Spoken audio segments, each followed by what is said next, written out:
Hello साथियों, कैसे हैं आप सभी। मैं नीरज शुक्ला आपके अपने परिवार मां शारदे एकेडमी में एक बार फिर से तहे दिल से हार्दिक स्वागत करता हूं।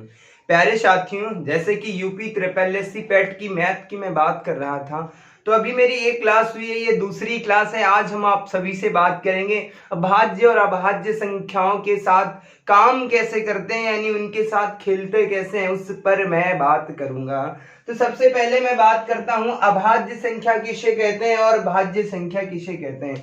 भाज्य का मतलब होता है जो संख्याएं एक और स्वयं के अतिरिक्त अन्य किसी संख्या से विभाजित हो जाए मेरे भाई, उसे क्या कहते हैं, उसे भाज्य संख्या कहते हैं। और जो संख्याएं एक और स्वयं के अतिरिक्त अन्य किसी संख्या से विभाजित ना हो, उसे क्या कहते हैं मेरे भाई, उसे ही कहते हैं अभाज्य संख्या। तो सबसे पहले मैं अभाज्य संख्या बताऊंगा और अभाज्य संख्या का एक सुंदर सा दृश्य आपके सामने भी दिखाऊंगा जो जीवन में आपने नहीं देखा होगा कि क्या सच में ऐसे याद करते हैं अभाज्य संख्याओं को, कैसे याद करते हैं, तो उसके बारे में मैं बात करता हूं। सबसे पहले प्यारे साथियों, मैं आप सभी से बात करूंगा अभाज्य संख्याओं के बारे में। किसके बारे में? अभाज्य संख्याओं के बारे में। अभाज्य संख्या, तो अभाज्य संख्या कहते किसे हैं, क्या होती है अभाज्य संख्या, तो इसके बारे में बात करता हूं। तो इसमें हम परिभाषा को नहीं लिखाएंगे क्योंकि हमारा पाठ्यक्रम जो सिलेबस है यूपी ट्रिपल एससी पेट का मैथ का वो बहुत ज्यादा है और 5 नंबर की मैथ आ रही है टाइम को देखते हुए। तो जो पॉइंट जो परीक्षा की दृष्टि से बहुत ही महत्वपूर्ण पॉइंट है, केवल मैं उस पर बात करता हूं। जो बच्चे परीक्षा लिखना, ये परिभाषा लिखना चाहते हैं वो लिख सकते हैं। और यदि विस्तृत क्लास प्राप्त करने है, उन्हें अधिक जानकारी लेना है, तो मेरी सारी क्लासें यूपी टेट और सुपर टेट की जो उस पर पढ़ा होगा उसमें सीरियल वाइज नंबर भी दिया है, उसमें जाकर के बेहतरीन क्लासें देख सकते हैं। बेहतर विस्तृत मैंने बताया है, इसमें उतना विस्तृत डिटेल से चर्चा नहीं करेंगे क्योंकि जितनी चीजें हमारी परीक्षा की दृष्टि से महत्वपूर्ण है मेरे भाई, केवल हम उस पर बात करेंगे। अभाज्य संख्या का मतलब होता है कि सर वे संख्याएं जो एक और स्वयं के अतिरिक्त अन्य किसी संख्या से विभाजित नहीं होती हैं, उसे क्या कहते हैं, अभाज्य संख्याएं। कहने का मतलब सर वे संख्याएं जो एक और स्वयं के अतिरिक्त, बस ये याद रखना है सर, क्या कहते हैं, एक और स्वयं के अतिरिक्त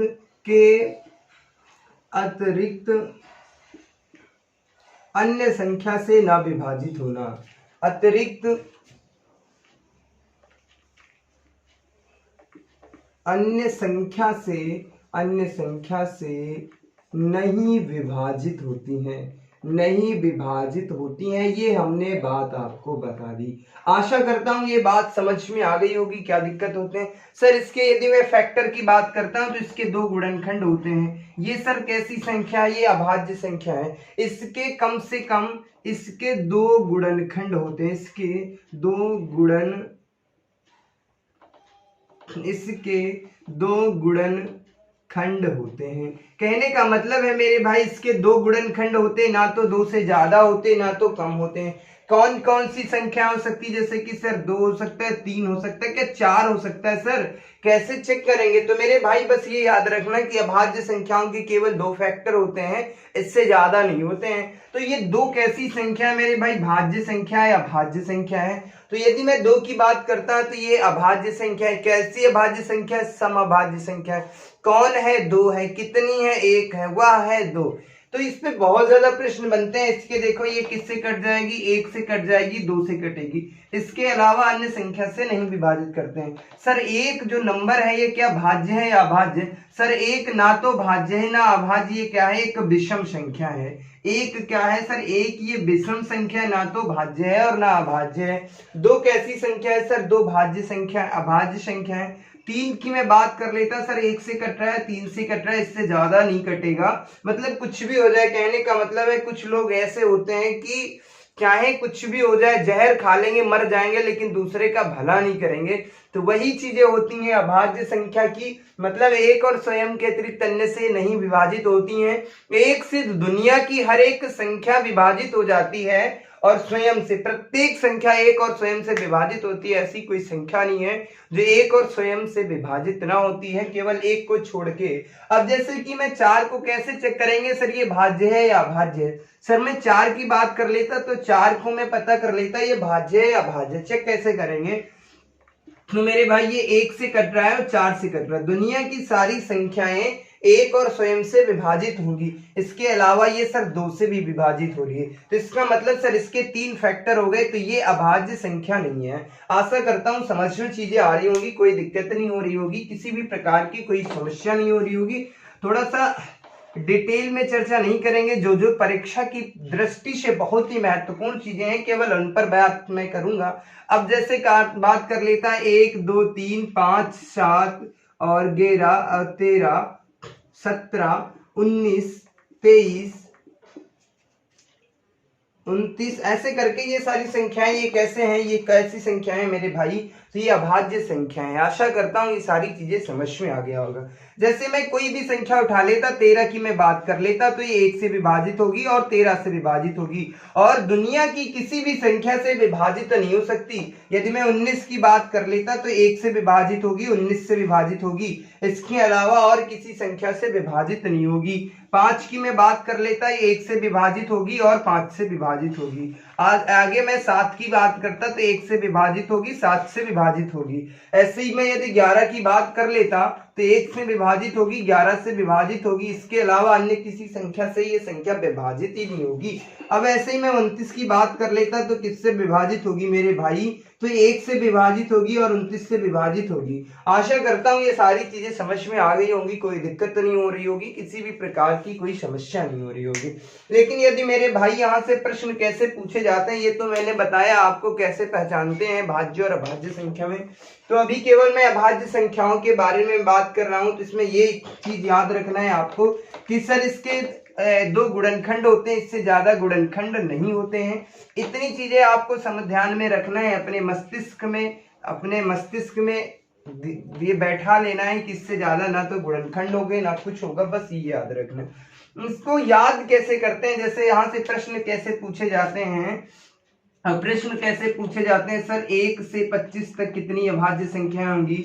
सर 50 से 100 तक कितनी अभाज्य संख्याएं होंगी? ऐसे प्रश्न यहाँ से पूछे जाते हैं। तो उसके लिए क्या करेंगे मेरे भाई? तो एक हम आपको मोबाइल नंबर याद करने के लिए बता रहे हैं, उसे याद कर लेना, सारी अभाज्य संख्याएं याद हो जाएंगी। मतलब कहने का मतलब एक मोबाइल नंबर याद करना, वो भी 10 नंबरों का। शायद आपने बहुत से मोबाइल नंबर याद कर रखे होंगे, लेकिन वो किसी काम के नहीं होते मेरे भाई।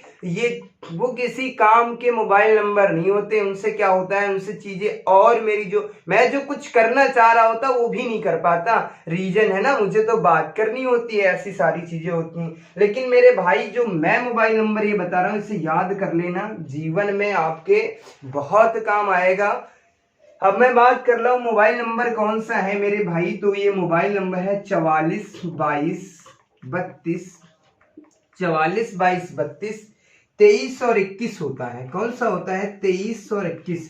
कहने का मतलब है जो ये मोबाइल नंबर कौन सा है, 44 22 32 23 और 21, यही मोबाइल नंबर है। कौन सा मोबाइल नंबर है मेरे भाई? तो 44 22 32 23 21। इतना कठिन नहीं है, कुछ नहीं है, ये नहीं है, स्टार्ट नहीं है 1994 से नहीं स्टार्ट है, ना तो 99 से स्टार्ट है। लेकिन ये आपके दिमाग में ऐसे सेट कर लेना है कि इसी से क्या चीजें मैं सिखाने जा रहा हूं तो वो आपको पता होगा। कहने का मतलब हम आपको बताएंगे कि 1 से 10 तक कितनी अभाज्य संख्याएं होती हैं, तो आपको पता हो जाएगा। 1 से 10 तक कितनी होती हैं? 4 होती हैं। सर 10 से 20 तक कितनी अभाज्य संख्याएं होती हैं? सर 10 से 20 तक कितनी अभाज्य संख्याएं होती हैं? सर 4 होती हैं। वो चीजें मैं बताना चाह रहा हूं। तो 1 से 10 तक कौन कौन सी अभाज्य संख्याएं होती हैं मेरे भाई? तो आपको बताना है। सबसे पहले कौन होती है? 2 होती है सर, 3 होती है, 5 होती है, 7 होती है। ये 4 अभाज्य संख्याएं। 1 से 10 तक कोई पूछता है कितनी अभाज्य संख्याएं? 4 हैं। इस पर थोड़ी डिटेल चर्चा इसलिए करूंगा क्योंकि आपकी परीक्षा की दृष्टि से बहुत ही महत्वपूर्ण है मेरे भाई। 10 से 20 तक की मैं बात कर लेता तो पहले संख्या कौन सी है? 11 है। फिर कौन सी है? 13 है। 13 के बाद 17 है। 17 के बाद 19 है। कहने का मतलब है सर 10 से 20 तक कितनी अभाज्य संख्याएं होती हैं? 4 होती। कौन कौन सी? 11, 13, 17, 19 होती है। सर 20 से और 30 के बीच में कितनी अभाज्य संख्याएं होती हैं सर? 20 और 30 के बीच में कितनी अभाज्य संख्याएं होती हैं सर? 2 होती हैं। कौन सी होती है सर? 23 होती है। और कौन सी होती है? 29 होती है। कौन सी होती है मेरे भाई? 23 होती है और 29 होती है। अब मैं बात कर लेता 30 और 40 के बीच में कितनी अभाज्य संख्याएं होती हैं मेरे भाई? 30 और 40 के बीच में कितनी अभाज्य संख्याएं होती हैं? तो 2 होती हैं। कौन कौन सी होती है सर? 31 होती है। और उसके बाद कौन सी होती है? 37 होती है। कौन सी होती है? 31 होती है और 37 होती है। इसके बाद में बात कर लेता 40 से 50 के बीच में कितनी अभाज्य संख्याएं होती हैं मेरे भाई? 40 और 50 के बीच में कितनी अभाज्य संख्याएं होती हैं? यदि आपको ये मोबाइल नंबर याद है मेरे भाई तो कुछ नहीं करना, ये लिखना नहीं है आपको, ये तो मैं आपको याद कराने के लिए बता रहा हूं कौन कौन सी संख्याएं होती हैं। देख लो मेरे भाई कैसे इन्हें ज्ञात करते हैं। अब 40 से 50 के बीच में कितनी होती है? 3 होती। कौन कौन सी होती सर? एक तो 41 हो जाती है, एक 43 हो जाती है, एक 47 हो जाती है। कौन सी हो जाती है? 47 हो जाती है सर। आगे मैं बात कर लेता हूं सर 50 से 60 के बीच में कितनी होती है सर? 50 से 60 के बीच में 2 संख्याएं होती हैं, यानी 2 संख्याएं होती हैं। कौन सी होती है सर? 61 होती है और 67 होती है। 9 7 16 7 6 13, हाँ 67 होती है। उसके बाद में बात करता हूं मेरे भाई 60 से 70 के बीच में कितनी संख्याएं होती हैं? तो मेरे भाई 60 से 70 के बीच में कितनी संख्याएं होती हैं? तो 2 होती हैं। कौन सी होती हैं? 2 होती हैं। 60 से 70 के बीच में कितनी संख्याएं होती हैं? 2 होती हैं। कौन सी होती? एक, माफ कीजिएगा, यहाँ पर जो संख्याएं होंगी 50 से 60 के बीच में, तो यहाँ पर एक संख्या होती है 53 हो जाएगी, और एक संख्या हो जाती 59 हो जाती। कौन सी हो जाती? 59 हो जाती है। हाँ 53 हो जाती है और 59 हो जाती है। कौन सी हो जाती है? 53 और 59 संख्या हो जाती है। इसके बारे में बात कर लेता हूँ 60 से 70 के बीच में, तो 61 और 67 हो जाती है। कौन कौन सी संख्या हो जाती है? 61 और 67 हो जाती हैं। उसके बाद में बात कर लेता 70 से 80 के बीच में कुल कितनी संख्याएं होती हैं मेरे भाई? तो 70 से 80 के बीच में कितनी संख्याएं होती हैं? 3 होती हैं। कौन कौन सी होती है सर? 71 होती है, 73 होती है, और उसके बाद कौन सी होती है सर? 73 के बाद कौन सी हो जाती है सर? 79 हो जाती है। कौन सी हो जाती है सर? 79 हो जाती है। आशा करता हूं ये सारी चीजें समझ में आ रही होंगी। इसे अपने भेजे में दिमाग में बिठा लेना मेरे भाई, ये रामबाण है आपके लिए, ये किसी ने अभी तक नहीं बताया गया इसको, इसकी मैं बात करता हूं, ये आप अपने दिमाग में सेट कर लेना मेरे भाई। उसके बाद मैं बात कर लेता हूं 80 से 90 के बीच में कितनी संख्याएं होती है मेरे भाई? तो 80 से 90 के बीच में कितनी संख्याएं होती हैं? 2 होती है। कौन कौन सी होती है मेरे भाई? तो 80 से 90 के बीच में कौन कौन सी संख्याएं होती हैं? तो उसके बारे में मैं बात करता हूं। 80 और 90 के बीच में कौन कौन सी संख्या? एक 83 हो जाती है, एक 87 हो जाती है। इसके बाद मैं बात कर लेता हूं, इसके बाद 90 से 100 के बीच में कितनी संख्याएं होती हैं? 90 से 100 के बीच में कितनी संख्याएं होती? एक होती है। कौन सी होती? 97। कौन सी संख्या होती है मेरे भाई? 97। कौन सी संख्या? 97। आशा करता हूं 1 से 100 तक जितनी भी अभाज्य संख्याएं हैं, जितनी भी अभाज्य संख्याएं, वो सारी आपको याद हो जाएंगी। बस कुछ नहीं करना, एक मोबाइल नंबर याद करना है, वो भी कौन है? 44223223 और 21 है, यानी कि 44 22 32 23 और 21। ये मोबाइल नंबर याद कर लेना, सारी अभाज्य संख्याएं आपके माइंड में होंगी। अब मैं बात कर लेता हूं यहां से कितने प्रश्न बनते हैं। आपके यूपी SSSC पेट के एग्जाम की मैं बात कर लेता तो वहां से लिमिटेड प्रश्न पूछे जाते हैं, बहुत ज्यादा प्रश्न नहीं पूछे जाते हैं। आपसे पूछा जाता है सर 1 से 25 तक अभाज्य संख्याएं ज्ञात कीजिएगा, 1 से 50 तक अभाज्य संख्याएं ज्ञात कीजिएगा, 1 से 100 तक अभाज्य संख्याएं ज्ञात कीजिएगा। इन प्रश्नों की मैं बात करता हूं तो इनका आंसर क्या होगा मेरे भाई? 1 से 50 तक कुल कितनी अभाज्य संख्याएं होंगी? 1 से 25 तक कुल कितनी अभाज्य संख्याएं होंगी? 1 से 100 तक कुल कितनी अभाज्य संख्याएं होंगी? आशा करता हूं ये सारी चीजें बेहतर तरीके से समझ में आ रही होंगी, कोई दिक्कत नहीं हो रही होगी, किसी भी प्रकार की कोई समस्या नहीं हो रही होगी। यदि हमारी ये क्लास आपको अच्छी लगे तो वीडियो को लाइक करना, शेयर करना और कमेंट करके जरूर बताना ये क्लास कैसी लगी, कुछ आपको सीखने को मिल रहा है या नहीं। अब मैं बात कर लेता हूँ 1 से 10 तक मुझे पता चल गई सर कितनी होती है, 4 होती है। 20 तक कितनी होती है सर, 8 होती है। लेकिन यहाँ तो 25 लिखा है, 25 लिखा है तो कुछ नहीं करना मेरे भाई। यहाँ पर ये देख लीजिए 30 और 20, 25 की कहानी यहाँ पे खत्म हो जाती। तो कहने का मतलब सर 4 4 8 2 कितनी हो जाती, 4 4 8 और 1 कितनी हो जाएगी, 9 हो जाएंगी सर। 1 से 25 तक कुल कितनी संख्या है, 9। 1 से 50 तक, तो 50 तक की कहानी कहां तक है मेरे भाई, यहां तक है। कहां तक है, यहां तक है। तो गिन लो 4 4 8 2 10 2 12 12 3 कितनी हो जाती है, 15 हो जाती। कितनी हो जाती, 15 हो जाती सर। 1 से 100 तक कितनी हो जाती, यहां से लगा करके यहां तक ऐड कर लो मेरे भाई। 4 4 8 2 10 2 12 3 15 2 17 2 19 19 3 19 3 22 2 24 1 25। 1 से 100 तक कुल कितनी संख्याएं होती मेरे भाई, तो 1 से 100 तक कुल कितनी संख्याएं होती हैं, 25 होती हैं। कितनी होती मेरे भाई, 25। आशा करता हूं ये सारी चीजें समझ में आ रही होंगी, कोई दिक्कत नहीं हो रही होगी, किसी भी प्रकार की कोई समस्या नहीं हो रही होगी। अब मैं पूछता हूं सर 1 से 10 तक कितनी होती हैं सर, 10 से 20 तक कितनी होती हैं सर, 20 से 30 तक कितनी होती हैं, तो सर 30 से ऐसे पूछ रहा हूं। तो 1 से 10 तक सर 4 होती हैं, 10 से 20 तक 4 होती हैं सर, 20 से 30 तक कितनी होती हैं सर, 2 होती हैं। ऐसे में पूछ लेता सर आपसे 1 से 30 तक कितनी संख्या होंगी, 1 से 40 तक कितनी संख्या होंगी, 1 से 60 तक कितनी संख्या होंगी। तो मैं बात कर लेता 1 से 60 तक कुल कितनी संख्याएं होंगी। 1 से 30 तक कितनी, 4 4 8 2 कितनी हो जाती, 10। 1 से 40 तक सर कितनी हो जाती, 10 2 कितने हो जाते हैं, 12। 1 से 60 तक सर कितनी हो जाती, 15। तो यहां तक हो रही थी, 15 2 कितनी हो रही है, 17। आशा करता हूं समझ में ये चीजें आ रही होंगी। जोड़ घटाना में देख लेना मेरे भाई, यदि कोई त्रुटि हो तो उसे माफ कीजिएगा, हालांकि कोई अभी दिक्कत नहीं है। आगे मैं बात कर लेता हूं सर, आपसे प्रश्न पूछा जा सकता है सर, आपसे पूछा जा सकता है सर 70 से 100 के बीच में कितनी संख्याएं होंगी सर, 50 से 100 के बीच में कितनी संख्याएं होंगी, और 90 से 100 के बीच में कितनी संख्याएं होंगी। ऐसे प्रश्न पूछ लिए जाते हैं। हालांकि कितने प्रश्न यदि आपकी परीक्षा में पूछा जाएगा तो यहां से आएगा, यहां से आ जाएगा, यहां से। यदि मैं बात कर लेता हूं मेरे भाई, उसके बाद ये प्रश्न बन सकता है। इससे ज्यादा आपकी परीक्षा में अभाज्य संख्या से प्रश्न नहीं बनेगा, ये मैं दावे के साथ कहता हूं मेरे भाई। यदि प्रश्न बनेगा तो यहीं से बनेगा, इससे बाहर नहीं जाएगा।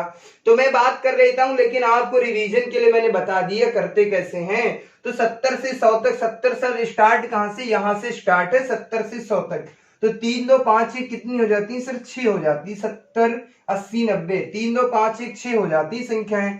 अब सर क्या 50 से 100 तक, 50 से 100 तक यहां से स्टार्ट है। 2 2 4 3 7 2 9 1 कितनी हो जाती, 10 हो जाती। कितनी हो जाती सर, 50 से 100 तक कितनी होती हैं, 10 होती हैं। 2 2 4 3 7 2 9 1 10, 10 संख्याएं हो जाती हैं सर। 90 से 100 तक कितनी होती है, 1 होती है। आशा करता हूं ये सारी चीजें बेहतर तरीके से समझ में आ रही होंगी, कोई दिक्कत नहीं हो रही होगी, किसी भी प्रकार की किसी भी भाई को कोई समस्या नहीं हो रही होगी। यदि ये क्लास आपको अच्छी लगे तो इसे लाइक कीजिएगा, शेयर कीजिएगा और कमेंट करके मुझे जरूर बताएं ये आपको समझ में आ रहा है या नहीं आ रहा है मेरे भाई, ये जरूर बताना मुझे। आशा करता हूं ये सारी चीजें बेहतर तरीके से समझ में आ गई होंगी, कोई दिक्कत नहीं हो रही होगी। मैं अभाज्य संख्याओं पे केवल इतनी ही चर्चा करूंगा। यदि डिटेल आपको पढ़ना है तो हमारी ढेर सारी क्लासें आपके YouTube चैनल मां शारदे एकेडमी के YouTube चैनल पे पड़ी हुई हैं। उसकी अच्छी सी प्लेलिस्ट भी बनी है, आपको इधर उधर भी नहीं जाना है, उस पे जाना है, सर्च करना है। उस पे लिखा होगा कि अभाज्य संख्याओं को कैसे ज्ञात करते हैं, चुटकियों में कैसे ज्ञात करते हैं। तो उसके लिए सारी चीजें विस्तृत क्लासें वहां पर आप ले सकते हैं। आगे मैं बात कर लेता हूं भाज्य संख्याओं के बारे में बात कर लेता हूं, क्योंकि ये यूपी ट्रिपल एससी पेट का मैथ केवल 5 नंबर की मैथ आएगी। जो पॉइंट परीक्षा की दृष्टि से महत्वपूर्ण है उन्हीं चीजों पर केवल मैं बात करूंगा, क्योंकि मुझे ये जुलाई में ये पूरा कंप्लीट सिलेबस कर देना है। एक बच्चे ने मुझे कहा था सर जुलाई तक कैसे कंप्लीट हो पाएगा, बच्चों का खेल नहीं है। तो मेरे भाई बच्चों का खेल नहीं है, लेकिन पढ़ ले तू सही। 25 घंटे पढ़ तो दिमाग का है, पढ़ते तो 24 घंटे सबको मिलते हैं दुनिया में मेरे भाई। पढ़ते कितने घंटे हो? 1 घंटे भी नहीं पढ़ते हो। ये जो सबसे ज्यादा पढ़ने में जो बाधा डालता है मेरे भाई, ये मोबाइल जो रखते हो अपने पास में, ये सबसे ज्यादा घातक है मेरे भाई। ये मोबाइल जो रख लेते हो तुम, 1 घंटे पढ़ो तो सही से ढंग से 1 घंटे पढ़ लो मेरे भाई। मैं दावा करता हूं कि 10 घंटे मत पढ़ो, 1 घंटे बेहतर तरीके से पढ़ लो। लेकिन तुम तो क्या करते हो, 2 मिनट के बाद मोबाइल उठा लेते हो, मोबाइल में देखते हो, पता ही नहीं चलता कितना टाइम मोबाइल में दे दिया, 10 मिनट 20 मिनट, फिर उठाया 2 मिनट पढ़ा, किसी का मैसेज आ गया मेरे भाई तो उस पर फोकस कर देते हो। ये सारी चीजें गलत हैं। यही तो है जो आपको पीछे कर रही है मेरे भाई उन बच्चों से जो रात दिन मेहनत करते हैं। आशा करता हूं ये सारी चीजें समझ में आ रही होंगी। आगे मैं बात कर लेता हूं। अब मैं आप सभी से बात करता हूं अभाज्य संख्या। भाज्य संख्याओं को कैसे ज्ञात करते हैं तो उनके बारे में मैं थोड़ी सी बात करूंगा, बहुत ज्यादा बात नहीं करूंगा। तो भाज्य संख्याओं के बारे में मैं बात कर लेता हूं। कुछ नहीं करना है सर, जो संख्याएं भाज्य संख्या के बारे में, जो संख्याएं एक और स्वयं के अतिरिक्त अन्य संख्या से विभाजित हो जाती हैं, क्या हो जाती हैं? विभाजित हो जाती हैं। उसे क्या कहते हैं? उसे मैं क्या कहता हूं? भाज्य संख्या कहते हैं। सर इसके मैं गुणनखंड की बात करता हूं। सर इसके मिनिमम 3 गुणनखंड होते हैं। कहने का मतलब होता है सर इसके कम से कम कितने गुणनखंड होते हैं? सर इसके कम से कम 3 गुणनखंड होते हैं, अधिक से अधिक 4 5 6 7 ऐसे भी हो सकते हैं, बट सीमित गुणनखंड होते हैं, ये नहीं कि असीमित गुणनखंड होते हैं। सर हमने देखा था अभाज्य संख्याओं में 2 गुणनखंड होते हैं। कितने होते हैं? 2 गुणनखंड। भाज्य संख्याओं में सर 3 गुणनखंड होते हैं। अच्छा, सबसे छोटी भाज्य संख्या पूछी जाती है, सबसे छोटी भाज्य संख्या पूछी जाती है मेरे भाई, तो कौन सी है? 4 है। कौन सी है? 4 है। 2 नहीं है मेरे भाई। 2 जो है वो कैसी संख्या है? वो अभाज्य संख्या है। कैसी? समअभाज्य संख्या। अब मैं बात कर लेता हूं। देखो ये 4 जो नंबर है इसके कितने गुणनखंड है? सर 1 से भी कटेगी, 4 से कटेगी, 2 तो श्योर रहता है, यानी कि 1 और स्वयं तो दुनिया की ऐसी कोई संख्या नहीं है 1 को छोड़ के जो 1 और स्वयं से ना कटती हो। इसके 2 कॉमन रहते हैं हर एक संख्या के। सर उसके बाद ये 2 से कटी। तो कहने का मतलब है सर इसके कितने गुणनखंड? 3 गुणनखंड। ऐसे मैं बात कर लेता 6 की, मैं बात कर लेता 6 जो बात कर लेता, इसके 3 से भी ज्यादा गुणनखंड होंगे। तो सबसे पहले 1 से कट रही है, उसके बाद किससे कट रही है? सर 6 से कट रही है। 1 6 तो हो ही जाता है। उसके बाद सर ये 2 से भी कट जाएगी और 3 से भी कट जाएगी। अब देखो इसके कितने गुणनखंड हो गए? 4। तो कहने का मतलब है जिस संख्या के कम से कम 3 गुणनखंड होते हैं मेरे भाई, जिस संख्या के कम से कम 3 गुणनखंड होते हैं, वो संख्या कौन सी होती है? अभाज्य, मतलब भाज्य संख्या होती है। ऐसे मैं बात कर लेता, अगले नंबर की मैं बात कर लेता 9। 9 की कितनी कैसी संख्या है? भाज्य। अभाज्य तो मेरे भाई संख्या ये भाज्य संख्या है, ये 1 से कटेगी और 9 से कटेगी। उसके बाद में बात कर लेता हूं, ये किससे कटेगी? सर ये 3 से भी कटेगी। किससे कटेगी? 3 से कटेगी। 1 3 और 9 से कटेगी। कहने का मतलब सर इसके कितने फैक्टर? 3 फैक्टर। ऐसे में 10 की बात कर लेता तो ये कितने संख्याओं से विभाजित होगी? सर ये 1 से विभाजित हो रही है, 10 से विभाजित हो रही है, सर 2 से भी विभाजित होगी, और किससे? सर 5 से भी विभाजित होगी। तो 1 2 3 4 कितने गुणनखंड? 4 गुणनखंड। तो आशा करता हूं ये सारी चीजें समझ में आ रही होंगी, कोई दिक्कत नहीं हो रही होगी, किसी भी प्रकार की कोई समस्या नहीं हो रही होगी। परंतु यहाँ से प्रश्न कैसे पूछे जाते हैं केवल तो हम उन पर बात कर लेते हैं। किस पर बात कर लेते हैं? जो आपकी परीक्षा में प्रश्न पूछे जाते हैं। अब मैं बात कर लेता 1 से 100 तक कितनी अभाज्य संख्या मेरे भाई? 1 से 100 तक कितनी अभाज्य संख्या मेरे भाई? 25 तो अभाज्य संख्या निकल गई, बची कितनी? 75। 75 में से एक जो है ना तो भाज्य है भाई। मेरे पास 100 संख्याएं थी, 100 संख्या से 25 तो अभाज्य निकल गई, बची कितनी? 75। 75 में एक भी तो है, ये ना तो भाज्य है ना अभाज्य, तो कितनी है? 74। 1 से 100 तक कितनी अभाज्य संख्याएं? 74 हैं। और मैं बात कर लेता मेरे भाई 1 से 50 तक मैं पूछता, 1 से 50 तक पूछता, 1 से 25 तक पूछता, इससे ज्यादा नहीं पूछा जाएगा, इससे ज्यादा नहीं पूछा जाएगा। तो यहाँ पर कितनी होती मेरे भाई? 34 होती हैं। 1 से 25 तक कितनी होती है? 1 से 25 तक कितनी संख्याएं होती हैं? 15 संख्याएं होती हैं। कितनी होती हैं? 15 संख्याएं। आशा करता हूँ ये सारी चीजें समझ में आ गई होंगी, किसी भी प्रकार की कोई दिक्कत नहीं हो रही होगी। ये सारी चीजें याद कर लेना मेरे भाई। यदि पूछा जाएगा तो इससे बाहर नहीं पूछा जाएगा, कुछ भी नहीं पूछा जाएगा। एक संख्या सम अभाज्य है। सम अभाज्य संख्या कौन सी है मेरे भाई? सबसे छोटी सम अभाज्य संख्या। सम अभाज्य संख्या वो भी कैसे? सबसे छोटी संख्या की मैं बात कर लेता तो कौन सी है? 2 है। कितनी है मेरे भाई? कितनी है मेरे भाई? तो कितनी है? 1 है। वह संख्या है मेरे भाई, तो वह संख्या 2 है। बस यहां से इतने प्रश्न पूछे जाते हैं, 1-2 नंबर, यानी कि 2 से इतने प्रश्न पूछे जाते हैं।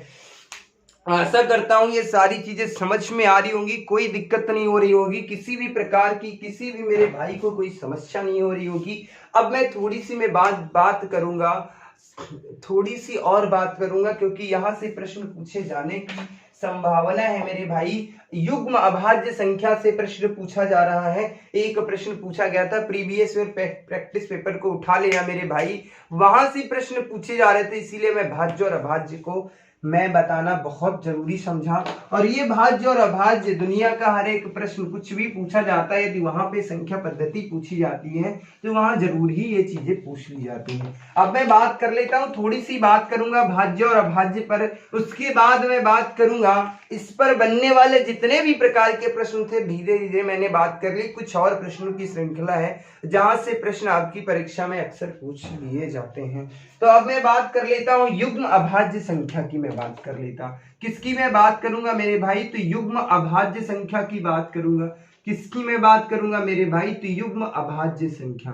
तो युग्म अभाज्य संख्या किसे कहते हैं, क्या चीजें हैं? कभी भी हमारी परिभाषा में नहीं पूछा जाएगा सर युग्म अभाज्य संख्या किसे कहते हैं, किसे कहा जाता है, ये नहीं पूछा जाता है। इसमें होता क्या है, इसमें मैं बता देता हूं, तो हमेशा 2 का अंतर होता है। इसमें क्या होता है? हमेशा 2 का अंतर होता है। इसमें हमेशा 2 का अंतर होता है, यानी कि जो संख्याओं के बीच अंतर होता है हमेशा कितने का होता है? 2 का अंतर होता है। और दोनों संख्याएं कैसी होती है मेरे भाई?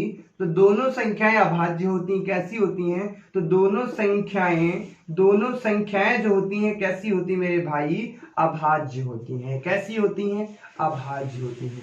अब ऐसे कितने जोड़े बन सकते हैं? जैसे कि मेरे भाई 2 का अंतर हो सकता है, एक 3 और 5 हो सकता है। कौन हो सकता है सर? 3 5 हो सकता है, 5 और 7 हो सकता है सर, 5 और 7 हो सकता है। और कौन सी हो सकती है सर? 5 और 7, 3 और 5। और उसके बाद ऐसे मैं बात कर लेता 11 और 13 हो जाता है। और मैं बात कर लेता 17 और 19 हो जाता है। कितने हो जाते? 17 और 19। तो आशा करता हूँ ये सारी चीजें समझ में आ रही होंगी, कोई दिक्कत नहीं, ज्यादा मैं बात नहीं करूंगा क्योंकि यहाँ से एक प्रश्न पूछे जाने की संभावना है, तो उस पर मैं बात कर लेता हूँ। और ये सारे प्रश्न एक एक पॉइंट आपके लिए इतना महत्वपूर्ण है मेरे भाई, हर एक परीक्षा की दृष्टि से अत्यंत महत्वपूर्ण है मेरे भाई। आशा करता हूँ ये सारी चीजें समझ में आ गई होंगी। युग्म अभाज्य संख्या क्या कहते? कुछ नहीं करना, अपने माइंड में सेट कर लेना है किसमें हमेशा 2 का अंतर होता है, दोनों अभाज्य संख्याएं होती हैं। कैसी होती हैं? अभाज्य संख्याएं होती हैं। तो ऐसे देखना है कितनी अभाज्य संख्या होंगी जिनमें 2 का अंतर होगा, दोनों कैसी होंगी? अभाज्य। ये भी अभाज्य है, ये भी अभाज्य, ये भी अभाज्य, ये भी अभाज्य, 2 का अंतर। ऐसे मैं बात कर लेता, आगे मैं बात कर लेता हूं युग्म सह अभाज्य की। मैं बात कर लेता, किसकी मैं बात करूंगा? युग्म सह अभाज्य संख्या की बात करूंगा। युग्म सह अभाज्य संख्या की मैं बात कर लेता हूं। तो यहाँ इसमें क्या होता है मेरे भाई? इसमें भी क्या होता है? हमेशा 2 का अंतर होता है। कितने का होता है? हमेशा 2 का अंतर होता है। कितने का होता है? हमेशा 2 का अंतर होता है। कितने का अंतर होता है मेरे भाई? तो हमेशा 2 का अंतर होता है। परंतु इसमें क्या होता है मेरे भाई? एक संख्या भाज्य हो सकती है, दूसरी अभाज्य हो सकती है, और दोनों अभाज्य भी हो सकते हैं। इसमें क्या होता है? दोनों संख्या, एक संख्या भाज्य तथा दूसरी संख्या अभाज्य भी हो सकती है। दूसरी अभाज्य हो सकती है, अभाज्य हो सकती है, या दोनों अभाज्य हो सकती हैं। दोनों अभाज्य हो सकती हैं, दोनों अभाज्य हो सकती हैं मेरे भाई, दोनों अभाज्य हो सकती हैं। और दोनों भाज्य नहीं हो सकती है तो मैं बात कर लेता जैसे कि 3 और 5। और मैं बात कर लेता हमेशा 2 का ही अंतर होगा। ऐसे मैं बात कर लेता 3 और 5। इसके बाद मैं बात कर लेता 5 और 7 हो जाती 7 और 9 हो जाती, 9 और 11 हो जाती, ऐसे पूछ लेता है। इसमें ऐसा कुछ नहीं होता है, ऐसे भी साइन लगा सकते हो, कॉमा भी लगा सकते हो। 11 और 13 भी हो सकती है, और उसके बाद में बात कर लेता 15 और 17 हो सकती है, 17 और 19 हो सकती है, 19 और 21 हो सकती है, 19 और 21 होती है। ये सब संख्याएं कहती होती है मेरे भाई। तो ये सभी संख्याएं युग्म सह अभाज्य होती हैं। कैसी होती है मेरे भाई? युग्म सह अभाज्य संख्याएं होती हैं। आशा करता हूँ ये सारी चीजें बेहतर तरीके से समझ में आ रही होंगी, कोई दिक्कत नहीं हो रही होगी, किसी भी मेरे भाई को कोई समस्या नहीं हो रही होगी। अब मैं बात करूंगा जहां से आपकी परीक्षा में सबसे ज्यादा प्रश्न पूछे जाते हैं, और मैंने स्टार्टिंग से पढ़ाने का प्रयास किया। ये भी नहीं कि बीच से मैं परसेंटेज आपको पहले बताना स्टार्ट कर दूं, क्योंकि यदि नंबर सिस्टम अच्छे से आ जाएगा तो ये आगे की चीजें बहुत आसान हो जाएंगी आप सभी मित्रों के लिए। और परसेंटेज मैं बता दूंगा, हर एक टॉपिक पे मैं बात करूंगा, कुछ भी नहीं छोड़ूंगा।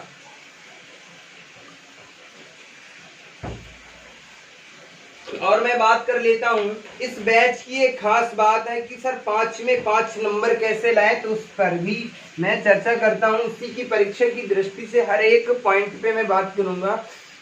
और जो बच्चे रेगुलर पढ़ रहे हैं उनके 5 में 5 आएंगे, ये विश्वास मैं दिलाता हूं। यदि बेहतर तरीके से पढ़ोगे, प्रॉपर नोट्स बनाओगे, सारी चीजें बेहतर तरीके दिल लगा के पढ़ोगे, तो सब कुछ अच्छा हो जाएगा। आगे मैं बात कर लेता हूं मेरे भाई। उम्मीद करता हूं ये सारी चीजें समझ में आ गई होंगी, कोई दिक्कत नहीं हो रही होगी, किसी भी प्रकार की कोई समस्या नहीं हो रही होगी। अब यहाँ से प्रश्न कैसे पूछे जाते हैं, भाज्य और अभाज्य, सहअभाज्य, सहयुग्म अभाज्य संख्याओं के बारे में जो हमने आपको बताने का प्रयास किया, वो सारी चीजें बेहतर तरीके से समझ में आ गई होंगी, ये मैं आशा आप सभी मित्रों से करता हूँ। जो मेरे साथी नए हैं, जो मेरी वीडियो पहली बार देख रहे हैं, वो लोगों से निवेदन है कि वो लोग चैनल को सब्सक्राइब कर लें, ताकि बेहतर से बेहतर क्लासें उन्हें मिल सके।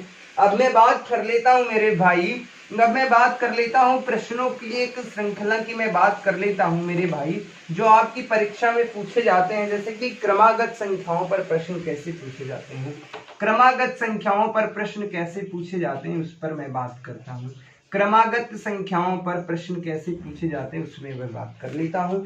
तो क्रमागत संख्याएं कौन कौन सी होती हैं? सम क्रमागत संख्याएं हो सकती हैं, सम क्रमागत संख्याएं हो सकती हैं, और विषम क्रमागत संख्याएं हो सकती है। कौन सी होती हैं? विषम क्रमागत संख्याएं हो सकती हैं। क्रमागत विषम क्रमागत संख्याएं हो सकती हैं। सम क्रमागत का मतलब सर होता है 2, 4, 6 क्रम से संख्याएं होती हैं, जहां तक चलती हैं मुझे नहीं पता, कहीं तक भी जा सकती हैं।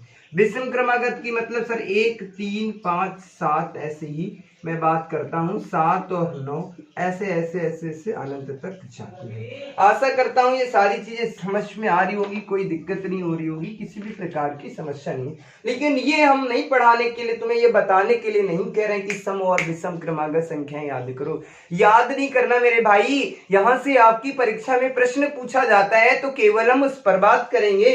यहाँ से प्रश्न कैसे पूछे जाते हैं मेरे भाई, तो मैं उस पर बात कर लेता हूँ, उस पर मैं बात कर लेता हूँ। अगर मैं पूछूं 1 से 10 तक सम संख्याएं कितनी होती हैं, 1 से 10 तक सम संख्याएं कितनी होती हैं, सम संख्याएं कितनी होती हैं मेरे भाई, सम संख्या ज्ञात कीजिएगा। 1 से 10 तक सम संख्या ज्ञात कीजिए। हालांकि सम और विषम पर मैं प्रश्नों की छोटी सी श्रृंखला में बात कर चुका हूँ, ज्यादा बात नहीं करूंगा, थोड़ा सा मैं बात करना चाह रहा हूँ। 1 से 10 तक ही मैं बात कर लेता। 1 से 10 तक सर इसका मतलब है सर 2, 4, 6, 8 और 10, ये संख्याएं सर टोटल कितनी है? 5 है। तो यहाँ पे करना क्या होता है, ये नहीं करना है सर, यहाँ पे ये कर लेना है sir last number minus first number, last number minus first number बटे कितना 2, यहाँ पर सर क्या कर देते हैं, प्लस का 1 कर देते हैं। कितना कर देते हैं? प्लस का 1, प्लस का 1 करेंगे मेरे भाई। 10 से 2 को कम करेंगे, कितना बचेगा? 8, 2 से कट करेंगे 4, 4 1 कितना हो जाता? 5, कितना हो जाता? 5। आशा करता हूँ ये सारी चीजें समझ में आ रही होंगी, कोई दिक्कत नहीं हो रही होगी, किसी भी प्रकार की कोई समस्या नहीं होगी। ऐसे में बात कर लेता मेरे भाई 20 से, ऐसे ही मैं बात कर लेता, ऐसे ही मैं बात कर लेता 20 से 30 के बीच में, 20 से 30 तक कुल कितनी सम संख्याएं होंगी? कुल कितनी सम संख्याएं होंगी, कितनी सम संख्याएं होंगी, ये प्रश्न आपसे पूछा जा सकता है। तो यहाँ पर क्या करना है सर, 20 हो सकती है, 22 हो सकती है, 24 हो सकती है, 26 हो सकती है, 28 और 30। छोटे छोटे प्रश्न कर लोगे सर। 1 2 3 4 5 6 कितनी संख्या हो रही है सर, 6 हो रही है। आपको क्या करना था sir, last number minus first number, 30 minus 20 बटे कितना 2 प्लस का 1। 30 से 20 को कम करते कितना बचा 10, 10 से 2 को कम किया कितना बचा 10 से 2 में भाग दिया 5, 5 से कितना हो जाती सर 6 हो जाती। कितनी हो जाती 6 संख्या। डायरेक्ट करो मेरे भाई, कुछ नहीं करना है। 3 और ऐसे भी देख लेते हैं तो कितनी हो रही है 3 और 3 6। तो ऐसे ही करना है जैसे मैं बता रहा हूँ। आशा करता हूँ ये सारी चीजें समझ में आ रही होंगी, कोई दिक्कत नहीं हो रही होगी, किसी भी प्रकार की कोई समस्या नहीं हो रही होगी। और विषम संख्याओं पर जो योग थे, प्रश्न कैसे बनते थे, उन सब पर मैं चर्चा कर चुका हूँ। अब मैं बात करता हूँ आप सभी से, गुणनखंड पे चर्चा करता हूँ। किस पे चर्चा करता हूँ, गुणनखंड पे चर्चा करता हूँ। क्योंकि सम और विषम पे कल मैंने विस्तृत क्लास ले ली थी, ये थोड़ा सा बताना था बच्चों को। एक बच्चा कह रहा था सर सम और विषम संख्याओं को कैसे ज्ञात करते हैं, तो मेरे लाल कैसे भी, जैसे मैंने बता दिया, फर्स्ट और लास्ट नंबर से ज्ञात कर सकते हो, कोई दिक्कत नहीं हो रही है, किसी भी प्रकार की कोई समस्या नहीं होगी। अब मैं बात करूंगा आप सभी मित्रों से, अब सभी मैं आप सभी बच्चों से बात करूंगा, गुणनखंड पे बात करूंगा। किस पे बात करूंगा मेरे भाई, तो गुणनखंड पे बात करूंगा। किस पर मैं बात करूंगा मेरे भाई, तो गुणनखंड पे बात करूंगा। गुणनखंड पे कितने प्रकार के प्रश्न बनते हैं, क्या क्या चीजें हैं, तो उस पर मैं बात कर लेता हूँ। गुणनखंड की मैं बात करता हूँ। गुणनखंड कहते किसे हैं, क्या है गुणनखंड, उसके बारे में बात कर लेता हूँ। सबसे पहले मैं बात कर लेता हूँ गुणनखंड पे कितने प्रकार के प्रश्न आपकी परीक्षा में पूछे जा सकते हैं। सबसे पहले आपसे पूछ सकता है सर कुल गुणनखंड ज्ञात कीजिएगा, कुल गुणनखंड ज्ञात कीजिएगा, ये प्रश्न पूछ सकता है। कुल गुणनखंड ज्ञात कीजिएगा सर। और इसके बाद पूछ सकता है सर सम गुणनखंड ज्ञात कीजिएगा। उसके बाद सर पूछ सकता है विषम गुणनखंड ज्ञात कीजिएगा। उसके बाद सर पूछ सकता है अभाज्य गुणनखंड ज्ञात कीजिएगा। क्या पूछ सकता है सर, अभाज्य गुणनखंड ज्ञात कीजिएगा। उसके बाद सर पूछ सकता है गुणनखंडों का योग ज्ञात कीजिएगा। पूछ लेगा गुणनखंडों का योग ज्ञात कीजिएगा। गुणनखंडों का योग ज्ञात कीजिएगा सर। उसके बाद क्या पूछ सकता है सर, गुणनखंडों का गुणनफल पूछ सकता है। गुणनखंडों का गुणनफल पूछ सकता है। गुणनखंडों का गुणनफल पूछ सकता है, गुणनफल पूछ सकता है। इतने प्रकार के प्रश्न यहाँ से पूछे जाएंगे गुणनखंड से। 1 2 3 4 5 6 और मैं बात कर लेता, इतने प्रकार से प्रश्न आपकी परीक्षा में पूछे जाएंगे, इससे ज्यादा नहीं पूछे जाएंगे। और गुणनखंड में मैं बात कर लेता हूँ, सबसे ज्यादा यहाँ से प्रश्न पूछे जाने की संभावनाएं है। और मैं बात कर लेता कुल गुणनखंड से, इससे ज्यादा प्रश्न शायद ना पूछा जाए। लेकिन जब मैं गुणनखंड पे बात करूंगा तो सब पर मैं बता दूंगा, कोई डरने की आवश्यकता नहीं है। हर एक चैप्टर को अच्छे से कर लोगे, कोई समस्या नहीं होगी। जहां सबसे ज्यादा बच्चों को समस्या आती वही तो चीजें मैं बताता हूँ, उन चीजों में बच्चे को कोई दिक्कत नहीं होगी, ये मैं दावे के साथ कहता हूँ। आशा करता हूँ अब मैं गुणनखंड पे चर्चा करूंगा, वो भी बेहतर तरीके से बताने का प्रयास करूंगा।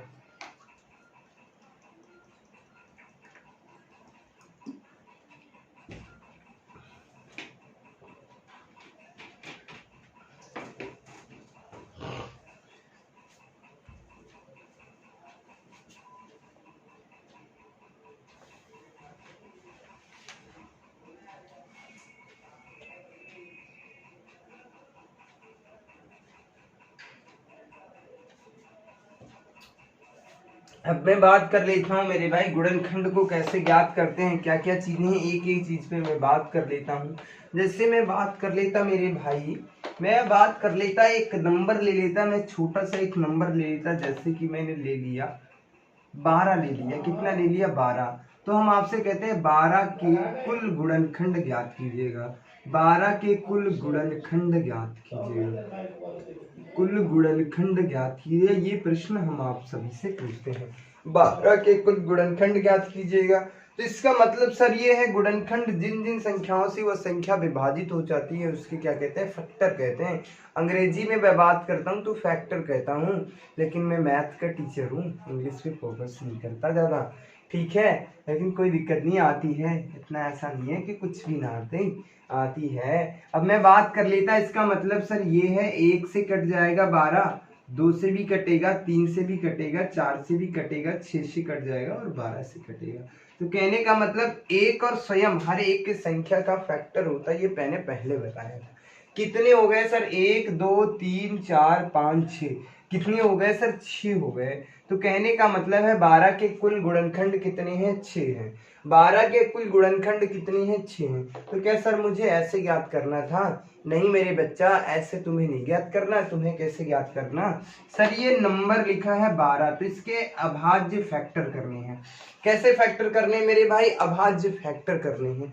तो इसका मतलब सर ये होता है, इसका मतलब सर ये होता है 2 गुणे 2 गुणे 3 होता है। ठीक है, ये होता है। तो हम इसे लिख सकते हैं सर, इसे हम लिख सकते हैं ऐसे, इसको हम लिख सकते हैं भाज्य नहीं होना चाहिए, अभाज्य होना चाहिए। तो सर इसका मैं लिख सकता हूं कि 2 की पावर 2 गुणे 3 की पावर ये लिख सकता हूं। ये क्या होते हैं मेरे भाई? इसके फैक्टर हो सकते हैं। ये कैसे ऐसे इसके फैक्टर करने मेरे भाई? तो एक बार अच्छे से लो, इसके अभाज्य फैक्टर करने हैं, भाज्य फैक्टर नहीं करने। ऐसे तो 6 दूना 12 भी होता है, 4 तियां 12 भी होता है, नहीं करना है। तुम्हें इसके अभाज्य फैक्टर करने होते हैं। और मतलब क्या है? इसकी जो पावर दी है सब में एक ऐड करना है, ऐड करके गुणा कर देना। इसकी पावर कितनी है? 2, 2 में एक ऐड करना है। इसकी पावर कितनी? 1, 1 में 1 को ऐड कर देना है, बस आपस में गुणा कर लेना। यहाँ पे कितने हो जाते हैं? 3, यहाँ पर कितने हो जाते हैं? 2, कितने हो जाते हैं? 6। जो आंसर यहाँ पर आ रहा वो यहाँ पर आ रहा मेरे भाई, जो आंसर यहाँ पर आ रहा वो यहाँ पर आ रहा। बोलो हाँ। समझ में आया? कुछ नहीं, आशा करता हूँ समझ में आ गया। अगले प्रश्न की मैं बात कर लेता 10। 10 के कुल गुणनखंड ज्ञात करना है। क्या? कुल गुणनखंड ज्ञात करना है। कैसे ज्ञात करेंगे मेरे भाई? 10 के कुल गुणनखंड तो हमने बताया, इसको ऐसा तोड़ना है, 2 और 5 में तोड़ देते हैं। इसकी पावर 1 है, इसकी पावर 1 है। जब पावर नहीं लगी होती तो इसका मतलब 1, इसकी पावर 1।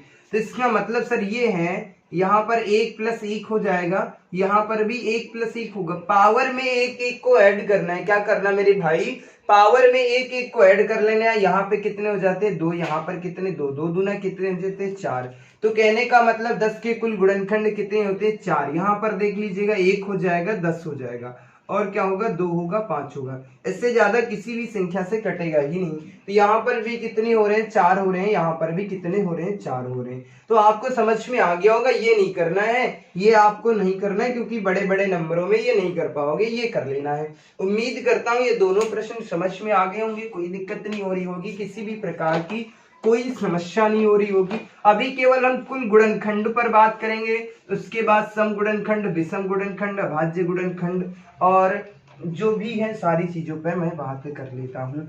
सबसे पहले मैं बात कर लेता ऐसे 15 के कुल गुणनखंड। 15 के कुल गुणनखंड ज्ञात कीजिएगा। कुल गुणनखंड ज्ञात करना है मेरे भाई, कुल गुणनखंड ज्ञात करने। तो कैसे ज्ञात करते हैं? और मैं बात कर लेता तो 15 के कुल गुणनखंड सर कैसे ज्ञात करना? सर इसका मतलब होता है सर 5 तियां 15, सर 3 गुणे 5 हो जाएंगे। सर इसकी पावर 1, इसकी पावर 1, तो इसका मतलब सर 1 + 1, फिर क्या करेंगे सर? 1 + 1। कहने का मतलब होता है, क्या होता है मेरे भाई? जो नंबर की पावर दी होती है उसमें 1 1 को प्लस करना होता है, उसके बाद प्लस करने के बाद उनकी गुणा कर लेना होता है। यहाँ पर कितना आ जाएगा? 2, यहाँ पर कितना? 2, कितने हो जाएंगे? 4। आशा करता हूँ समझ में आ गया होगा। अगले प्रश्न की मैं बात कर लेता, ऐसे में बात कर लेता सर 30 के कुल गुणनखंड। 30 के कुल गुणनखंड ज्ञात कीजिएगा। कुल गुणनखंड ज्ञात कीजिएगा, कुल गुणनखंड ज्ञात कीजिएगा। तो कैसे ज्ञात करते हैं मेरे भाई? 30 के, इसका मतलब सर इसका हम कैसे तोड़ सकते हैं? सर 10 या 30 हो सकता है। सर इसको मैं ऐसे तोड़ दूंगा, सर इसके तोड़ दूंगा, 15 दूना 30 होता है सर, 15 दूना 30 हो जाता है। 2 गुणे 3 गुणे 5, 5 दूना 10 तियां 30 हो जाएगा। यही इसके फैक्टर होते हैं सर, 2 3 5। मतलब फैक्टर ऐसे करने मेरे भाई जो अभाज्य होने चाहिए, ये तीनों अभाज्य फैक्टर हैं। ऐसा नहीं है सर 30 10 तियां 30 तोड़ देते, तो ये नहीं करना। तुम्हें तो अभाज्य फैक्टर ज्ञात करने हैं। क्या ज्ञात करने मेरे भाई? अभाज्य फैक्टर ज्ञात करने। तो यहाँ पर 2 है, 3 है, 5 है, सबकी पावर कितनी कितनी? 1 है। इसकी भी 1, इसकी भी 1, इसकी 1। जब पावर कुछ नहीं लगी होती तो पावर कितनी होती है? 1 होती है मेरे भाई। तो मैं बात कर लेता, तो यहाँ पर 1 + 1 हो जाएगा, यहाँ पर भी 1 + 1 हो जाएगा, यहाँ पर भी 1 + 1 हो जाएगा। तो यहाँ पर 2, यहाँ पर 2 और यहाँ पर 2, टोटल कितने हो जाते हैं? 8।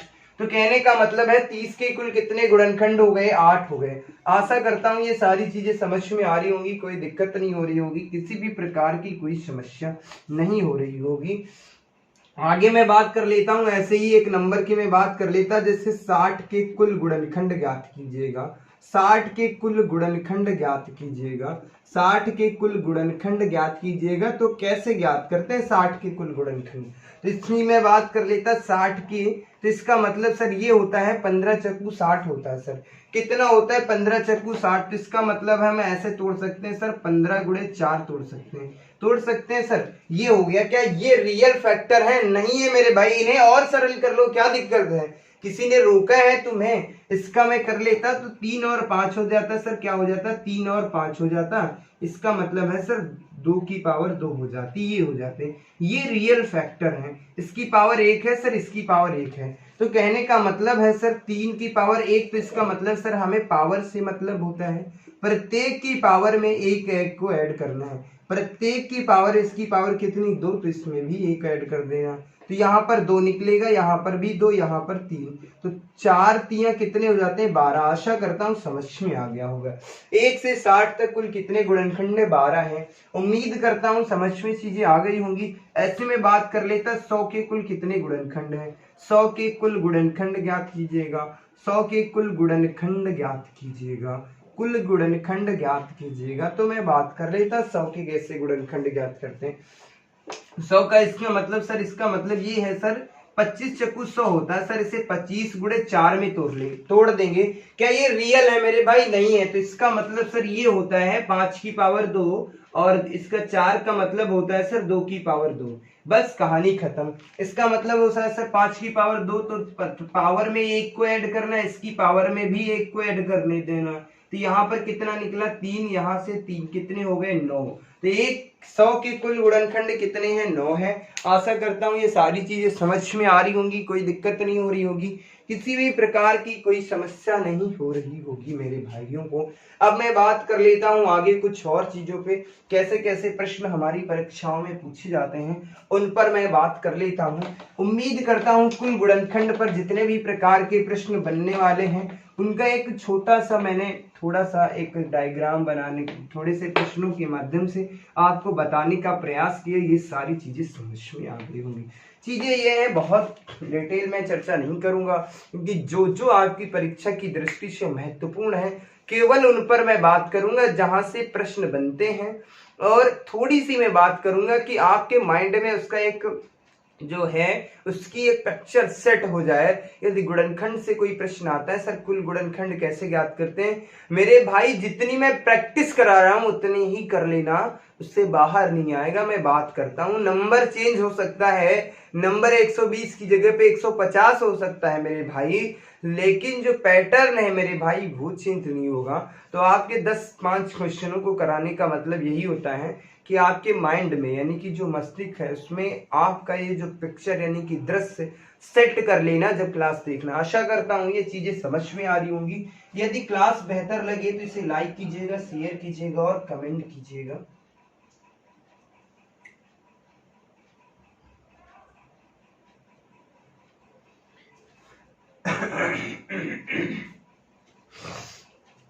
अब एक साथ में कई प्रश्नों को बताने का प्रयास करूंगा। जहां जहां से कुछ कुछ प्रश्न पूछे जा रहे हैं वहीं से कुछ प्रश्नों के माध्यम से मैं बताऊंगा। एक साथ कई प्रश्न ले लेता हूं। जैसे कि मैंने एक नंबर ले लिया 60, एक नंबर ले लिया, चलो पहले मैं छोटा सा नंबर ले लेता हूं। मैंने एक नंबर ले लिया 12 के, हाँ, गुणनखंड ज्ञात करना है। 12 के गुणनखंड ज्ञात करना है। हमने कहा आपसे मैं पहला प्रश्न पूछ रहा हूं कुल गुणनखंड ज्ञात कीजिएगा, कुल गुणनखंड ज्ञात कीजिएगा, ठीक है। बट आपकी परीक्षा में एक ही प्रश्न पूछे जाएगा और मैं एक साथ ढेर सारे प्रश्न ले रहा हूँ। आपसे पूछ सकता है सर सम गुणनखंड ज्ञात कीजिएगा, और मुझसे पूछ सकता है आपसे सर विषम गुणनखंड ज्ञात कीजिएगा, सर विषम गुणनखंड ज्ञात कीजिएगा। उसके बाद पूछ सकता है सर अभाज्य गुणनखंड ज्ञात कीजिएगा। क्या ज्ञात कीजिएगा, अभाज्य गुणनखंड ज्ञात कीजिए। एक बार मैं एक साथ समझाने का प्रयास करूंगा, यदि एक साथ समझ में नहीं आता है तो मैं अलग अलग भी बता दूंगा। जैसा कुछ हो कमेंट करके मुझे जरूर बता देना मेरे भाई। यदि आपको एक साथ सारी चीजें समझ में नहीं आ रही होंगी तो मुझे बता देना, लेकिन मैं एक साथ इसलिए बताना चाह रहा हूँ कि जल्द से जल्द आपको चीजें समझ में आ जाएंगे। बहुत ज्यादा डिटेल मैं नहीं करना चाहता हूँ। यदि डिटेल ये सारी चीजें देखना चाहते हो तो मेरी ऑलरेडी वीडियो पड़ी हुई है, यूपी टेट और सुपर टेट पे जाएंगे, उस पे माँ शारदे एकेडमी के यूट्यूब चैनल पे जहाँ पे आप देख भी रहे हैं उसी पे प्लेलिस्ट पे जाएंगे तो यूपी टेट और C TET, UP TET, super TET तो यूपीएसआई की प्लेलिस्ट है, उसमें डिटेल मैंने चर्चा किया, अलग अलग बात कर ली है। तो 12 की यदि मैं फैक्टर की बात कर लेता तो इसका मतलब सर ये है 2 की पावर 2 और 3 हो जाती है। इसके मतलब सर कुल गुणनखंड की मैं बात कर लेता, सर कुल गुणनखंड कितने हो जाते हैं। सर कुल गुणनखंड में आपने कहानी बताई थी कि सर जो पावर होती है उसमें एक को ऐड करना होता है, प्रत्येक की पावर में एक एक को ऐड कर देना होता है। क्या करना होता है, एक एक को ऐड कर देना होता है। तो यहाँ पर सर कितने हो गए, 2 1 3 हो गए, और यहाँ पर एक एक कितने हो गए, 2। 3 और 2 कितने हो जाते हैं, यहाँ पर आंसर आ जाएगा 3 गुणे 2 हो जाएगा, तो बराबर कितने हो जाएंगे, 6 हो जाएंगे। कितने हो जाएंगे, 6 हो जाएंगे। अब यहाँ पर मैं देख लेता हूँ कौन कौन से फैक्टर हैं वो भी देख लेता। 1 हो जाएगा, 2 हो जाएगा, 3 हो जाएगा, 4 हो जाएगा, 6 हो जाएगा और 12 हो जाएगा। इतने नंबरों से कट जाएगा। एक तो कितने हो गए, 3 और 3 6, तो कुल गुणनखंड कितने हो गए, 6। आपको करना क्या था, कुल गुणनखंडों के बारे में मैंने बताया कि जो पावर दी होती है प्रत्येक की पावर में एक एक को प्लस करना होता है और कुछ नहीं करना होता है। सम गुणनखंड, अब इसमें देखो मेरे भाई सम गुणनखंड कितने हैं, तो एक तो ये सम मिल रहा है, एक ये सम मिल रहा है, एक ये सम मिल रहा है, एक ये सम मिल रहा है। कितने मिल रहे हैं, कितने मिल रहे हैं सर, 4 सम मिल रहे हैं। सम कितने मिल रहे हैं, 4 मिल रहे हैं, ठीक है। विषम सर कितने हैं, सर 1 और 3 बचेगा, सर 1 और 3 2 विषम बचेंगे। कितने बचेंगे, 2 बचेंगे। अभाज्य सर कितने बचेंगे, अभाज्य गुणनखंड सर कितने हैं, तो अभाज्य का मतलब सर ये होता है, पहले मैं इससे बताता हूँ फिर आपको ट्रिक बताऊंगा करना कैसे है।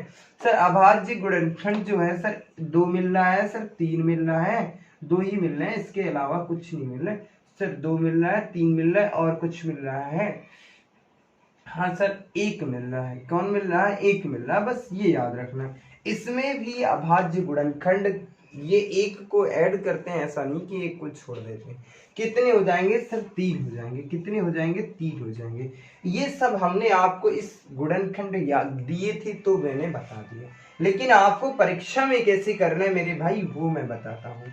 कुछ नहीं करना, समझ लो ये मेरे पास नहीं है, इसे मैं थोड़ी देर के लिए रफ करता हूँ, थोड़ा सा बेहतर तरीके से समझने का प्रयास करना मेरे भाई, इसीलिए धीरे धीरे मैं बता रहा हूँ, थोड़ा सा समझो फिर मैं बताता हूँ। जब आपको सम गुणनखंड ज्ञात करने होते हैं तो क्या करना होता है, विषम गुणनखंड देखो क्या होता है। टोटल गुणनखंड कितने हैं, 6, तो टोटल गुणनखंड कितने हैं, 6, 6 को लिख देते हैं, माइनस कर देते हैं विषम गुणनखंड। इसकी पावर कितनी, 1, तो 1 में 1 प्लस करेंगे कितने हो जाते हैं, 2। कहने का मतलब था 1 में 1 को प्लस कर देंगे कितने हो जाते हैं, 2। तो यहाँ से 6 से 2 को कम कर देते कितने बचते हैं, 4। कितने बचते हैं, 4। ये करना है आपको, कुछ नहीं करना। विषम की मैं बात कर लेता, सर विषम तो मुझे पता ही था, 1 और 1 कितने हो रहे हैं, 2 हो रहे हैं। सर अभाज्य गुणनखंड कुछ नहीं करना होता, सर पावर को ऐड कर लेता। 2 और 3 कितने होते हैं, सर पावर को ऐड करना है, 2 और 1 कितना हो जाता है, 3। कुछ नहीं करना, कहानी तो यहीं पर खतरनाक होती है। कुछ करना पड़ रहा मेरे भाई, कुछ नहीं करना पड़ रहा आपको, सारी चीजें तो ऐसे याद हो रही हैं जैसे कि ये बच्चों का खेल है। कहने का मतलब है ऐसे बच्चों का खेल है, बच्चे करते हैं सर, मैं नहीं करता, मुझे तो ऐसे करना है। ये चीजें कितनी आसान है, एक साथ में कर लूंगा। बोलो मेरे भाई आप बच्चे नहीं है, आप तो एक अच्छा सा एग्जाम देने जा रहे हैं, यूपी SSC पेट का ग्रुप सी का एग्जाम देने जा रहे हैं। आशा करता हूँ चीजें समझ में आ गई होंगी। अब मैं अगला नंबर ले लेता हूँ, उसके बारे में पूछ लेता हूँ उसमें कैसे करते हैं। उम्मीद करता हूँ ये सारी चीजें बेहतर तरीके से समझ में आ गई होंगी, कोई दिक्कत नहीं हो रही होगी। 4 प्रश्न एक साथ में पूछूंगा। अगला नंबर मेरा क्या है, अगला नंबर क्या है, मैंने 60 कर लिया। 60 के गुणनखंड ज्ञात कीजिएगा। तो हमने आपसे पूछा कुल गुणनखंड बताइए, सम गुणनखंड, विषम गुणनखंड, अभाज्य गुणनखंड, ये ज्ञात कीजिएगा मेरे भाई। तो 60 की यदि मैं फैक्टर करता हूं तो 15 चक्कू 60 होता सर, इसका मतलब 2 की पावर 2, और मैं बात कर लेता 3 गुणे 5 हो जाता, कितना हो जाता, 5 3 15, 15 चक्कू 60, ये हो जाता है। अब मैं बात कर लेता कुल गुणनखंड कैसे ज्ञात करते हैं सर, प्रत्येक की पावर में एक एक को ऐड करना। 2 की पावर सर 2 की पावर, इसका मतलब है सर 2 की पावर 1 सर, इसका मतलब सर है 1 की पावर 1 ऐड कर देना है, और उसके बाद 1 की पावर 1। तो यहाँ पर कितना हो जाएगा सर, 3 गुणे 2 गुणे 2, कितने हो जाएंगे, 3 दूना 6, 6 दूना कितने, 12 सर, टोटल कितने हैं, 12 हैं। सम गुणनखंड ज्ञात करने के लिए क्या करते हैं सर, टोटल गुणनखंड से विषम गुणनखंड को माइनस कर देना, टोटल गुणनखंड से विषम गुणनखंड को माइनस कर देना। यहाँ ये विषम है और ये विषम है मेरे भाई, तो 3 की पावर कितनी है, 1 है, 3 की पावर कितनी है, 1 है, तो यहाँ पर भी 2 हो जाएंगे, यहाँ पर भी 2 हो जाएंगे, कितने हो जाएंगे, 4 हो जाएंगे, कितने हो जाएंगे, 4 हो जाएंगे, 1 प्लस 1 हो जाएगा, फिर क्या हो जाएगा, 1 प्लस 1 हो जाएगा। तो कहने का मतलब है टोटल कितने हो जाएंगे, 4 हो जाएंगे, कितने हो जाएंगे, टोटल 4 हो जाएंगे, प्रत्येक की पावर में 1 ऐड कर देना था, 4 हो गए, तो कितने हो गए, तो यहाँ पर कितने बचे, 12 से 4 को कम कर देते 8। विषम को तो मैंने पता है कितने हैं सर, 4 हैं। अभाज्य गुणनखंड कितने हैं सर, अभाज्य गुणनखंड में तो कुछ भी नहीं करना मेरे भाई, पावर को ऐड कर लो, 2 1 3 1 4 सर, क्या करना है, 2 प्लस 1 प्लस 1, बस ये करना होता है मेरे भाई, बस यही तो करना है। आशा करता हूं ये चीजें बेहतर तरीके से समझ में आ रही होंगी, कितनी है, 4 हैं। उम्मीद करता हूं चीजें समझ में आ रही होंगी, कोई दिक्कत नहीं हो रही होगी, किसी भी प्रकार की कोई समस्या नहीं हो रही होगी। अगले नंबर की मैं बात कर लेता, अगले नंबर की यदि मैं बात कर लेता 100 एक नंबर दे देता, 100 के गुणनखंड ज्ञात कीजिएगा। 100 के गुणनखंड ज्ञात करना है। 100 के गुणनखंड में मैंने आपसे पहले पूछा कुल गुणनखंड ज्ञात कीजिएगा। हमने आपसे कहा कुल गुणनखंड ज्ञात कीजिएगा, कुल गुणनखंड ज्ञात कीजिएगा, कुल गुणनखंड ज्ञात कीजिएगा, और उसके बाद हमने पूछा सम गुणनखंड ज्ञात कीजिएगा, सम गुणनखंड ज्ञात कीजिएगा। उसके बाद हमने कहा कि विषम गुणनखंड ज्ञात कीजिएगा, विषम गुणनखंड ज्ञात कीजिएगा, और उसके बाद हमने कहा अभाज्य गुणनखंड ज्ञात कीजिएगा। कौन से, अभाज्य गुणनखंड ज्ञात कीजिएगा। तो इन ढेर सारे प्रश्नों के एक साथ आंसर सर देना है, मुझे तो आ गया है, कैसे करते हैं मुझे भी बताओ कैसे करते हैं सर। इसके अभाज्य गुणनखंड करने, तो इसका मतलब सर होता है 2 की पावर 2 और गुणे 25 चक्कू 100 होता है सर, और 5 की पावर 2, बस ये करना है। तो इसका मतलब सर ये है, इसका मतलब ये है सर कुल गुणनखंड। तो कुल गुणनखंड की सर कहानी ये है सर, दोनों की पावर में एक एक को ऐड कर देना, यानी प्रत्येक की पावर में एक एक प्लस करना होता। तो यहां से कितना आएगा, 3, और यहां से 3, यानी कि टोटल कितने सर, 9 है। सम की कहानी क्या है सर, टोटल से विषम को माइनस कर देना। इसकी पावर कितनी, 2, 2 में एक को ऐड करेंगे कितना, 3, तो विषम कितने, 3, यहाँ पे 3 को कम कर देंगे, यहाँ पर किसको कम कर देंगे, 3 को, कितने बचेंगे, 6। तो सम सर कितने, 6, विषम कितने, 3, अभाज्य सर कितने, पावर को ऐड कर लो, 2 और 2 कितने हो सकते हैं, 2 और 2 कितने होते हैं, 4 होते हैं, कितने होते हैं, 4 होते हैं। आशा करता हूं ये सारी चीजें समझ में आ रही होंगी, कोई दिक्कत नहीं हो रही होगी, किसी भी प्रकार की कोई समस्या नहीं हो रही होगी। तो आज की क्लास में इतनी ही चर्चा करेंगे, जो गुणनखंड पे जो चीजें बची हैं आपकी परीक्षा में, जैसे कि पूछा जा सकता है गुणनखंडों का योग, गुणनखंडों का गुणनफल, उस पर मैं कल बात करूंगा। उसके बाद कल मैं एक नए टॉपिक के साथ आपसे मैं बात करूंगा, इकाई अंक ज्ञात करना कैसे ज्ञात करते हैं।